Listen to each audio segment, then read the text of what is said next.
Henry Goes Visiting by Jane Pilgrim. Henry was a large, grown-up pig. He was also a strong, silent pig, and he lived at Blackberry Farm. He had his own little house in the yard, and he liked to look over his gate and watch the other animals, and sometimes he would talk to them. But not very often, because Henry was a silent pig. He watched, and he listened, and he thought, and then one day he did something quite new. One afternoon in October, when Mr. and Mrs. Smiles and their children, Joy and Bob, were in the fields picking up potatoes, Henry lifted the latch of his gate and walked out across the yard and down the lane. Mother Hen and Mary watched him go. Later on, just as it was getting dark, Henry came back. Mother Hen and Mary were waiting for him. "Henry, Henry, where have you been?" they clucked. "I've been to London to visit the Queen," Henry grunted, and went back to his little house to look for his tea. "What rubbish!" fussed Mother Hen. "Of course he hasn't." And she went clucking across the yard to tell Walter Duck. The next afternoon Henry went off again, and the next, and the next, and the next. By the end of the week the farmyard was in a flutter, wondering what it was all about. Ernest Owl called a meeting to discuss the situation. Emily the goat turned up with little Martha the lamb. Mother Hen and Mary, of course, were there, and Walter Duck. George the kitten turned up late. He was always late. Lucy Mouse crept in beside Martha when George was not looking. Rusty could not come, as he was working in the fields with Mr. Smiles, and Joe Robin was away on business.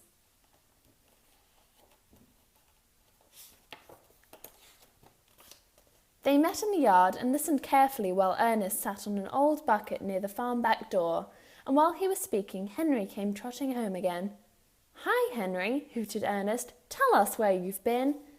But Henry only grunted and went into his little house to look for his tea. Now, all this time, Mr. and Mrs. Smiles and Bob and Joy did not know about Henry, because every day that week they had been working hard in the fields to get all of the potatoes brought in before the frosts came.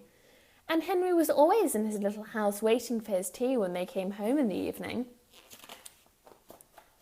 The only two who knew about Henry were Mrs. Squirrel and her daughter Hazel, because they lived in the old oak tree down the lane from Blackberry Farm. And every afternoon they saw Henry trotting past their tree, and every evening he stopped to talk to them on his way home. Now, Henry was a silent pig, but he always stopped and spoke to Mrs. Sparrow, because Mrs. Squirrel kept a big store of acorns, and all pigs love acorns. And every afternoon, on his way home, Mrs. Squirrel gave Henry a bowl of acorns, and he told her his news. It was big news. His sister, Henrietta, had just had her first family, 12 little fat pink pigs, and every afternoon Henry had trotted down to the farm where she lived to visit them, because he was very fond of his sister Henrietta, and he thought her babies were beautiful. The day after Ernest Owl's meeting, while Henry was matching his acorns and talking to Mrs. Squirrel, Joe Robin joined the party and heard the news about Henrietta, so off he flew in a hurry to tell Ernest the secret. Ernest was most interested. He had met Henrietta once, but he could not understand why Henry would not tell them himself. "I know," said Joe.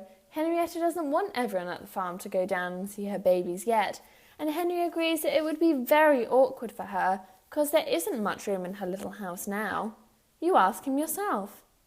So Ernest met Henry that evening when he came home and asked him about Henrietta. And Henry said he could tell all the others now because the babies were allowed to go out, and Henrietta was going to bring them along herself the next afternoon to show them to everybody and have tea with Henry in his little house. And next afternoon Henrietta arrived with her family. Mr. and Mrs. Smiles and Joy and Bob came home early and saw them too, and then everybody in Blackberry Farm knew why Henry had been out visiting. The end.